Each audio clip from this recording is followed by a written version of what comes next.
دائیوں سے ایک مرتبہ بآواز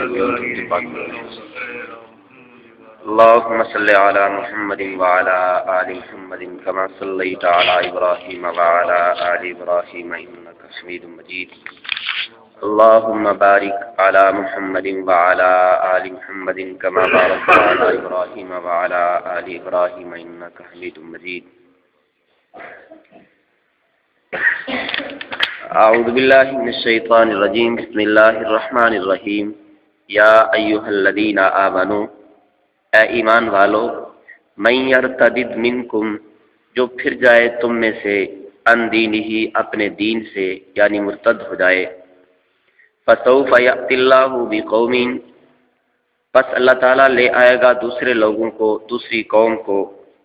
یحبہم جن سے وہ محبت کرتا ہے وَيُحِبُّونَهُ اور جو اس سے محبت کرتے ہیں أَذِلَّةٍ عَلَى الْمُؤْمِنِينَ جو لوگ ایمان والوں کے سامنے عاجز ہیں کمزور ہیں نرم ہیں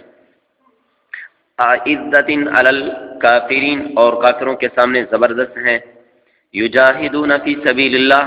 اللہ کے راستے میں وہ جہاد کرتے ہیں وَلَا يَخَافُونَ اور وہ خوف نہیں کھاتے لَوْمَةَ لَائِمٍ کسی ملامت کرنے والے کی ملامت کا ذالک فضل اللہ یہ اللہ کا فضل ہے یؤتیہ من یشاء جسے چاہتا ہے وہ عطا کرتا ہے واللہ واسع علیم اور اللہ تعالیٰ وسعت والا جاننے والا ہے انما بے شک ولیکم اللہ ورسولہ تمہارا دوست اللہ اور اس کا رسول ہے والذین آمنوا اور وہ لوگ جو ایمان والے ہیں وہ ہیں الذین یقیمون الصلاۃ اور جو قائم کرتے ہیں نماز کو ویؤتون الزکاۃ اور جو زکوٰۃ دیتے ہیں وہم راکعون اور وہ رکوع کرنے والے ہیں عاجزی کرنے والے ہیں ومن یتول اللہ ورسولہ اور وہ شخص جو اللہ کو اپنا دوست بنائے اور اس کے رسول کو اپنا دوست بنائے والذین آمنوا اور ایمان والوں کو اپنا دوست بنائے فإن حزب اللہ بس وہ اللہ کی جماعت میں سے ہے ہم الغالبون اور اسی کی جماعت غلبہ پانے والی ہے بھائی ساتھیو یہ میں نے آپ کے سامنے سورۃ المائدہ کی 2 آیتیں پڑھی ہیں آیت نمبر 54 3 آیتیں ہیں 54 55 اور 56 ان آیتوں کا پچھلی آیتوں سے ربط سمجھ لیجئے گا گزشتہ درس میں رب ذوالجلال نے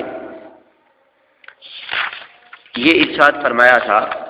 کہ ایمان والو تم نے یہودیوں عیسائیوں سے اور غیر مسلموں سے دوستی نہیں رکھی اور یہ کام عیسائیوں یہودیوں سے دوستی رکھنا منافقین کا تھا اس کی تفصیلی بات کل کے درس میں گزری اور اس میں ایک بات یہ کرتے تھے وہ کہ ہم کافروں کے ساتھ دوستی اس لیے رکھتے ہیں کہ حالات کا کوئی پتہ نہیں کس طرح کے ہو جائیں مسلمانوں کے خلاف ہو جائیں مسلمان شکست کھا جائیں یہ غلبہ پا جائیں تو بہتر ہے ان سے بھی کچھ نہ کچھ تعلق اچھے ہونے چاہیے منافقوں کی یہ دلیل تھی تو اللہ تعالیٰ نے یہ جو آیتیں میں نے پڑھی ہیں ان آیتوں میں ایمان والوں کو مخاطب کیا ہے پھر کل کے درس میں بھی ایمان والوں کو مخاطب کر کے منافقین کا حال بتایا تھا اور منافق مومنوں کو بھی کہا تھا کہ تم نے نہیں اس طرح کا کام کرنا کہ تم کافروں کو یہودیوں کو عیسائیوں کو اپنا دوست بناؤ مت دوست بناؤ ان کو تو یہاں اللہ تعالیٰ یہ بیان فرما رہے ہیں کہ جو منافق یہ سمجھتے ہیں کہ حالات کا کوئی پتہ نہیں یہودیوں سے دوستانہ کر لینا چاہیے اللہ فرماتے ہیں اے ایمان والو کافروں یہودیوں سے دوستی کرنا اپنے دین سے منحرف ہونے کے مترادف ہے اپنے دین سے پھرنے کے مترادف ہے اور اے ایمان والو یہ نہ سمجھنا کہ ہم بھی اگر ایمان سے پھر جائیں یا حالات کیسے بھی آ جائیں تو پتہ نہیں دین اسلام کو کیا ہو جائے گا ایسا نہیں ہے دین اسلام کا والی اتنا کمزور نہیں ہے دین اسلام کا والی بڑی عظمتوں والا ہے بڑا بے نیاز ہے بڑی طاقتوں والا ہے بڑی قدرتوں والا ہے اس لیے تم یاد رکھنا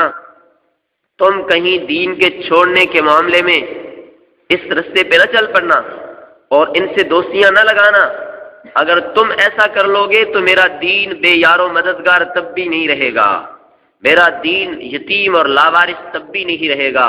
میں تمہاری جگہ پہ کسی دوسری قوم کو لے آؤں گا، میں کمزوروں کو اٹھاؤں دنیا پہ غالب کر دوں، میں بے سر و سما لوگوں کو لاؤں اپنا دین دوں اور وہ دنیا پہ عزت پا جائیں، میں جاہلوں کو لاؤں اور میں علم کی دولت سے مالا مال کر دوں۔ اس لیے اے ایمان والو،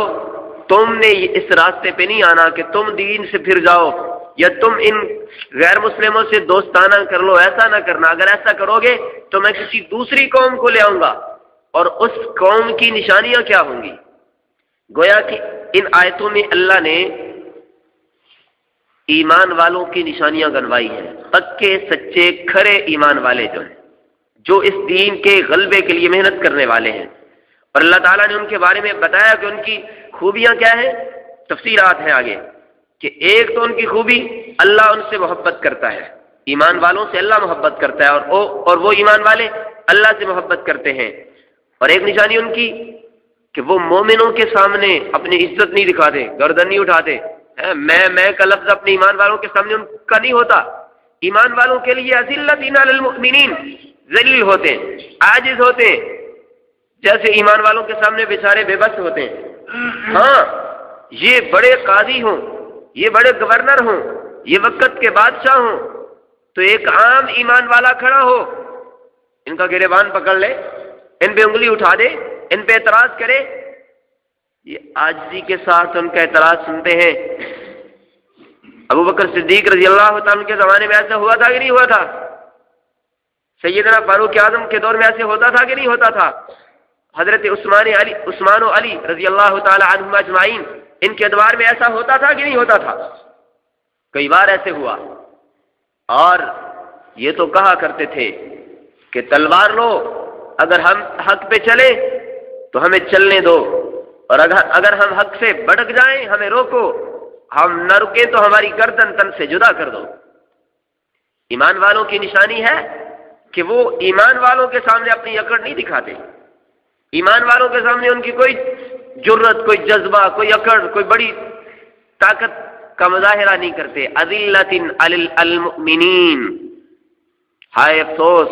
آج کا مسلمان اپنے دین سے جب دور ہے تو یہ اپنے بھائی کو اکڑیں دکھاتا ہے، کبھی بڑے زبردست کپڑے پہن کر، کبھی اسلحہ لے کر، کبھی اپنا روب داب دبا کے لوگوں پہ اپنا روب جماتا ہے، لیکن ایمان والے اپنے ایمان والوں پر اپنا روب نہیں جماتے ہیں، بلکہ ان کا روب ہوتا ہے کن پر؟ اعزۃ علی الکافرین، کافروں پر وہ زبردست ہوتے ہیں، کافروں کے سامنے وہ بڑی گردن اکڑا کے چلتے ہیں، کافروں کے سامنے وہ اپنا روب بٹھاتے ہیں، کافروں کے سامنے وہ گردن اٹھا کے چلتے ہیں، کافروں کی آنکھوں میں آنکھیں ڈال کے بات کرتے ہیں، کافروں کے سامنے ذلیل نہیں ہوتے۔ یہ ایمان والوں کی نشانی ہے، دین اسلام کو دنیا پہ غالب کرنے والوں کی نشانی ہے۔ جن لوگوں کی یہ خوبیاں ہوں گی، ان کے ذریعے سے اللہ دین کو دنیا پہ غالب کریں گے۔ اور یاد رکھو، اللہ کا وعدہ ہے، اللہ کا وعدہ ہے میرے مسلمانوں، اگر تم میرے دین کے ساتھ پختگی کے ساتھ جو میں نے شرائط اور اصول بتائے ہیں ان کے مطابق تم میرے دین کے ساتھ لگو گے، میں دنیا کی حکومت تمہیں دوں گا، میں دنیا کی عزت تمہیں دوں گا، دنیا کی دولت تمہیں دوں گا، دنیا میں میں تمہیں فرما روائی دوں گا، دنیا میں تمہیں غلبہ دوں گا۔ توجہ کیجئے گا بھائی، اگلی نشانی ان کی کون سی ہے؟ یجاہدون فی سبیل اللہ، وہ اللہ کے راستے میں جہاد کرتے ہیں، مال کا جہاد ہو، جان کا جہاد ہو، میدانوں میں لڑنے کا جہاد ہو، قلم کا جہاد ہو، قوت گویائی کا جہاد ہو، وہ اللہ کے راستے میں جہاد کرتے ہیں، جدوجہد کرتے ہیں، دین کے دشمنوں کے مقابلے میں برسر پیکار رہتے ہیں، اور دین دشمنوں کے سامنے ہر وقت مقابلے کے لیے تیار رہتے ہیں، ان سے نہیں ڈرتے ہیں۔ اور پھر لوگ ان کو تانے دیں، یہ بڑے انتہا پسند ہیں، بڑے بنیاد پرست ہیں، یا اپنے نبی کی سنت کو دیکھو جی، ایک چھوٹا سا معاملہ اتنی بڑی شدت اختیار کر رہے ہیں۔ پیارے نبی صلی اللہ علیہ وسلم کے غلام حضور کی ایک ایک سنت کو پختگی کے ساتھ پکڑتے تھے۔ حضور کا ایک صحابی جب کسی دوسرے بڑے بادشاہ کے دسترخوان پہ بیٹھا